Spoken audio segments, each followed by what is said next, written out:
Tiga.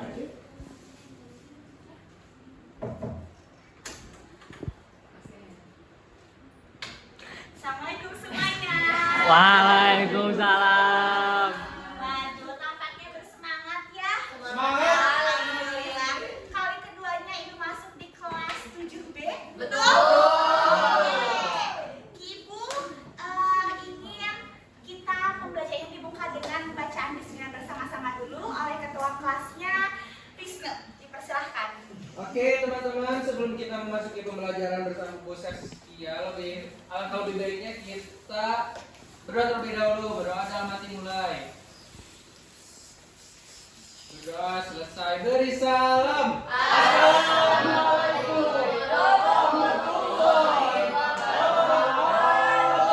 Oke, terima kasih Kang Wisnu. Waalaikumsalam warahmatullahi wabarakatuh. Pertama-tama, Ibu mau menanyakan dulu kabar anak-anak Ibu di sini. Apa kabarnya anak-anak?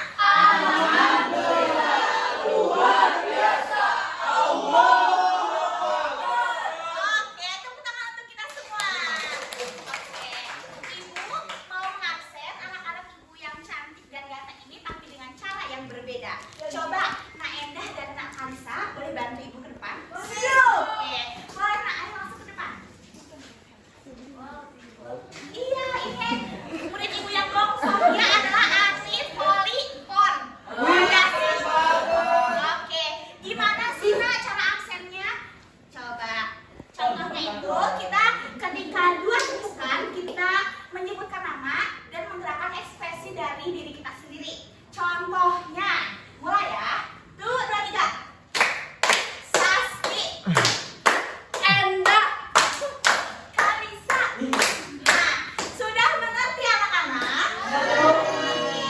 Anak-anak benar lagi, terima kasih Nak Endah dan Nak Kalisa. Kita duduk saja. Oke. Oke. Dimulai dari Zalfa. Semuanya tepuk tangan ya. 2, 3.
Sudah berkenalan, sudah berdoa, sudah saatnya masuk pembelajaran.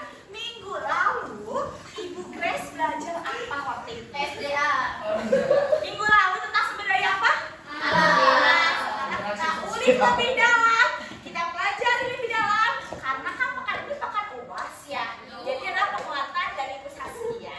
Oke, sebelum itu Ibu mau memperkenalkan diri dulu. Jadi anak-anak bisa tahu, anak-anak ini belajar dari mana sih? Gurunya siapa? Ibu ini bernama Saskia Brajabumulya. Tempat tanggal lahir Sukabumi 1 Juni 2004. Emailnya ada, ruang kerjanya juga ada. Oke? Jadi anak-anak boleh menghubungi Ibu kapan saja di jam kerja. Entah itu ingin mengerjakan PR, ingin menanyakan tugas-tugas ataupun lain sebagainya. Boleh. Selanjutnya, karena Ibu orang IPS, jadi Ibu ada keamanan, keselamatan dan kesehatan dan keselamatan kerja K3. Ibu dapat ini ilmu dari saat Ibu sertifikasi. Nah, yang pertama adalah ruangan ini dilengkapi 1 pintu jalur keluar evakuasi yang dipastikan tidak terhalang apapun. Oke. Kedua, sirkulasi udara baik menggunakan ventilasi udara dan juga pakai AC. Dan yang terakhir adalah yang ketiga adalah tidak menggunakan peralatan listrik atau pengawasan guru. Kalau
Ada apa saja? Banyak Ibu, ada rerumputan untuk makan Ya, Ibu, sapi, ada. Betul. ada pohon pinus yang Betul. diambil getahnya Ibu. Selain diambil getahnya, diambil juga kayunya. Oke, terima kasih Kak Wisnu.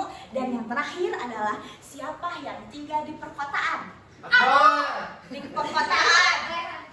Ada Rehan? Ramos. Oke, nah Rehan, di perkotaan kan kita suka tidak terdengar ya apa sebenarnya alam, tapi Narehan berani mengacungkan tangannya. Coba Narehan, apa yang kamu ketahui tentang sumber daya alam di sekitar kamu? Kalau dekat rumah saya ada hutan kota Bu namanya. Karena daerah perkotaan itu sedikit dengan ruang, makanya ada hutan perkotaan. Kamu udah pernah ke situ sebelumnya? Sudah, hutan kota Srengseng. Rengseng. Dapat dimengerti, sudah mengetahui apa saja sumber daya alam yang ada di sekitar kamu. Oke, lanjut. Ibu, sebentar. Lanjut, Ibu sama. Iya, emang itu belinya barang di koperasi. Ada yang ingin membacakan dan membantu Ibu? Boleh, Nazi, silahkan. Sumber daya alam merupakan elemen penting dalam kehidupan manusia dan pembangunan ekonomi suatu negara. Secara umum, sumber daya alam dapat didefinisikan sebagai segala sesuatu yang berasal dari alam dan dapat dimanfaatkan untuk memenuhi kebutuhan manusia. Sumber daya ini dibagi menjadi dua, kategori utama sumber daya alam yang terbarukan dan yang tidak terbarukan. Ya, tepuk tangan untuk Adi.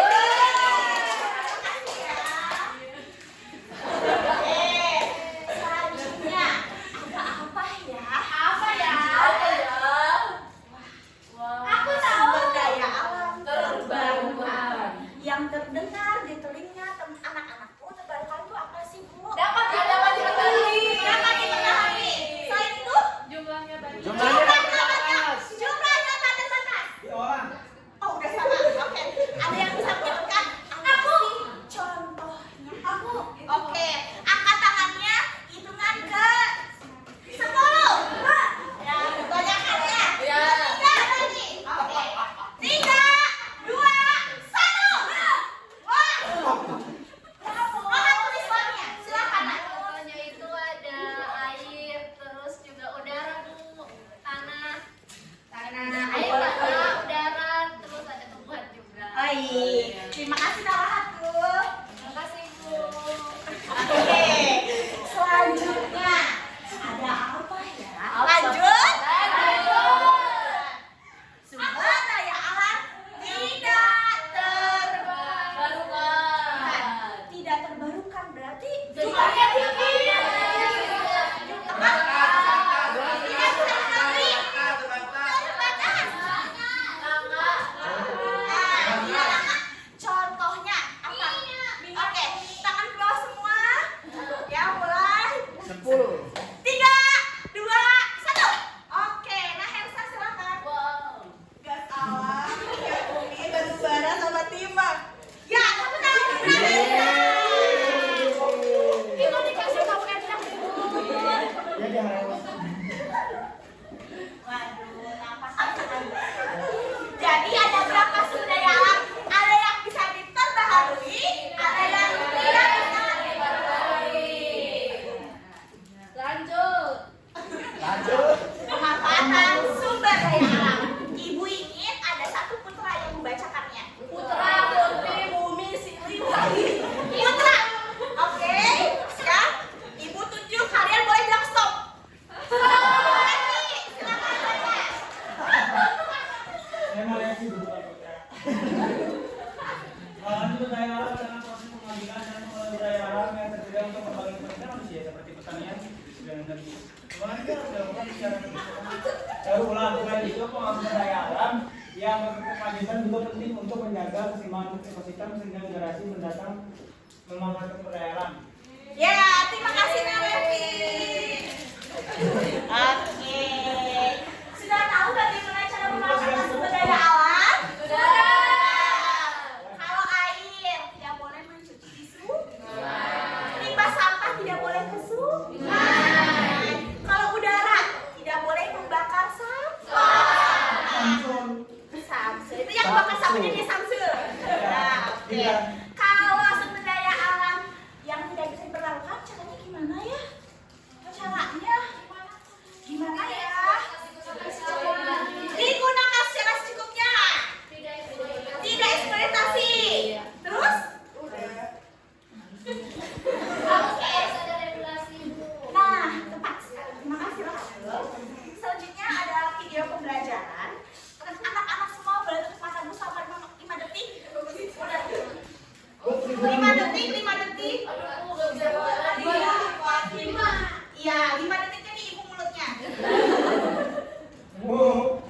5 detiknya, ayo ada apa ya di itunya ya? Ayo. Masih tutup mata ya? Ya, boleh buka matanya? Ada apa ya? Simak dengan baik ya. Weekend merupakan hari keluarga di mana semua orang melakukan aktivitasnya di luar kantor. Ada yang healing, ada yang berberes rumah,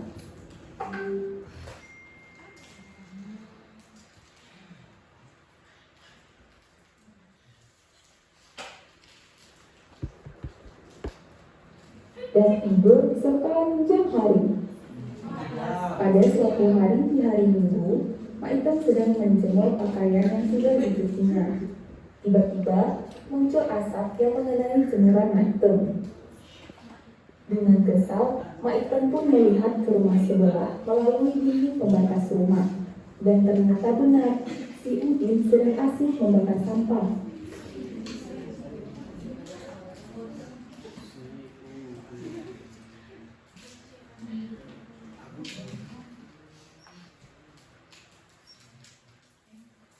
Lalu Maitem pun menghampirinya untuk menegur. Udin pun meminta maaf dan menanyakan dampak buruk apa yang akan terjadi.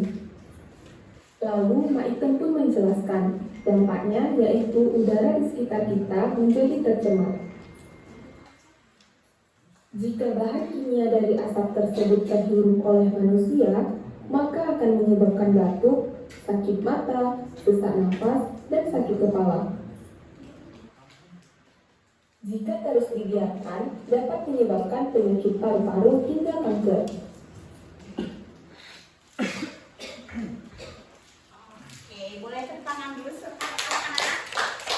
Oke, tadi ada pembakaran sampah, betul? Siapa yang di lingkungan rumahnya ada yang sering bakar sampah? Aku dulu. Hah? Tetangganya? Di sana ada? Iya ibu, emang suka dibakar.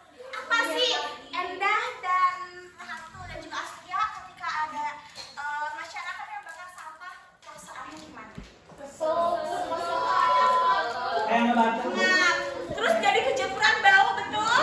Oh, ada yang kayak yang banyak ngebatu. Oh gitu. Ya, bau api, au. Oh, oke. Setelah Ibu menjelaskan melalui PowerPoint dan juga video pembelajaran, Ibu akan membagi kepada 3 kelompok yang sudah Ibu bagikan pada bulan lalu ya. Ya. Oke. Ada kelompok pro, kontra, dan juga kesimpulan.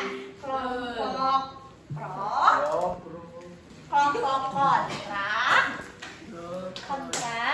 dan juga kesimpulan. Oke. Nah, anak-anak boleh didiskusikan bagaimana isu tentang pembakaran sampah di lingkungan anak-anak. Oke, dimulai dari sekarang. Gimana ya, Kak?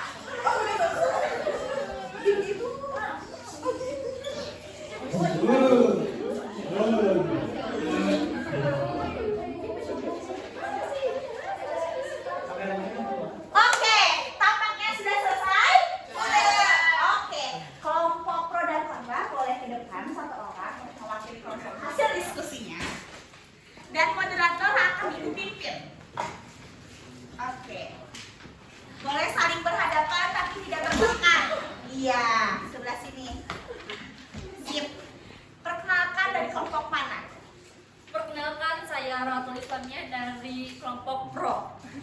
Perkenalkan, aku Endah dari tim kontra. Ibu mau cek sound dulu. Kelompok pro. Oke. Kelompok kontra. Oke, cukup. Yang pertama dari kelompok pro silahkan memaparkan argumennya. Argumen yang pertama, pembakaran sampah dianggap sebagai solusi yang efisien untuk mengurangi volume sampah, terutama di daerah yang kekurangan lahan untuk tempat pembangunan akhir atau TPA. Di sisi lain, pembakaran sampah memiliki dampak negatif loh, Hatu.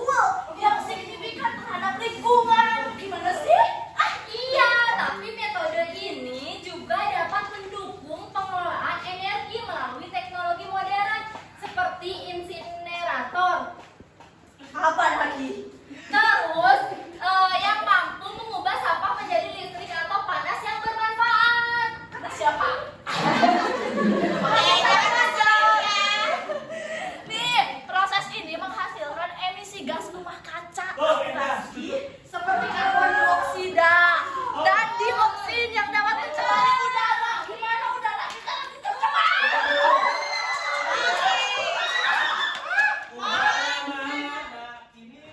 Kau ilmu. Ada dari Pro, Cipro, dan juga Fatra. Kita kembalikan kepada kesimpulan. Bung Raihan, silakan. Maju dong, Bang Sabar. Berdiri aja. Berdiri aja. Oke. Jadi dari yang sudah dipaparkan oleh teman-teman dari tim kesimpulan, ya kita ya. Ya kita. Semangat. Kesimpulan.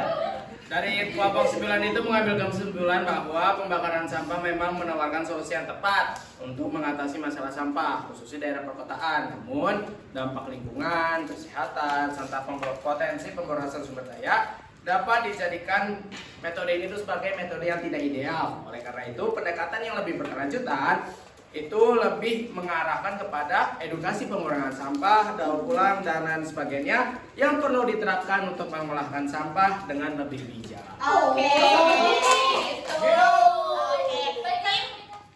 Baikkan dulu. Oke. Tim Kontra dan Pro, apakah sudah mengerti kesimpulan yang disampaikan oleh temannya? Mengerti. Jadi pembakaran sampah itu perlu apa tidak? Tidak. Kita harus mengelola sampah dengan lebih bijak. Sama-sama, Ibu. Oke. Video pembelajaran sudah, debat sudah, PowerPoint juga sudah. Yang terakhir adalah kesimpulan. Kesimpulan ini Ibu menginginkan salah satu dari kalian menjelaskan bagaimana sumber daya alam yang terbarukan dan juga tidak terbarukan dan bagaimana pelestariannya. Ada yang berani? Oke. Hitungan ketiga. 1, 2, 3. Oke. Coba kalian bersemangat ya, tampaknya. Coba hitungan ketiga ya. 1, 2, 3. Oke, siapa ya? Apa ya, Bu? Kata Dari subuh. Berarti Farida. Silakan Farida. Oke, itu tadi sumber daya alam itu berasal dari alam. Ada 2 kategori sumber daya alam, yaitu terbarukan dan tidak terbarukan. Terbarukan itu seperti air, udara, dan yang tidak terbarukan itu kayak batu bara, minyak, gas, dan lain sebagainya, Ibu. Jadi kita harus memanfaatkan sumber daya alam yang ada, Ibu. Jadi kita tidak boleh eksploitasi sumber daya alam yang ada, Ibu. Seperti itu, Ibu. Farida, kalau di tempat tinggal Farida, sumber daya alam yang paling terlihat itu apa? Ayam, Bu. Farida daerah perkotaan? Berarti yang tersedia itu apa? Angkot. Pondok dan Ada tanah, pondok, juga ada, Ibu. Polis. Ibu tadi yang depan. Ya, sudah nanti di belakang di ruang guru ya, di COL lantai 7. Oke. Penguatan dari Ibu adalah sumber daya alam ini terbagi menjadi 2 yang dapat diperbaharui dan juga tidak dapat diperbaharui. Oke, kita sebagai generasi muda kita harus bisa memanfaatkan sumber daya alam secara bijak. Oke, menggunakan air secukupnya. Knalpot juga di yang cowok-cowok nih, kalau ada ayahnya di rumah yang sudah punya mobil dan motor, cek masa motornya itu kapan gitu. Jangan terlalu tua dan juga jangan cek gitu ya. Jadi tidak ada polusi udara yang tercemar dari kendaraan yang dipakai. Selanjutnya, Ibu ingin mengucapkan terima kasih sudah mau belajar dengan Ibu. Ibu tutup dengan doa yang akan dipimpin oleh Najwa Aulia. Silakan, Nak. Oke, baik. Setelah kita melakukan pembelajaran ini, alangkah baiknya kita berdoa menurut agama dan kepercayaannya masing-masing. Berdoa dimulai. Amin. Berdoa dicukupkan. Beri salam.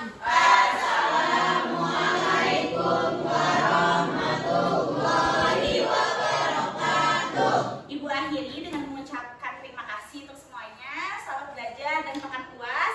Ibu pamit undur diri. Wabillahi taufiq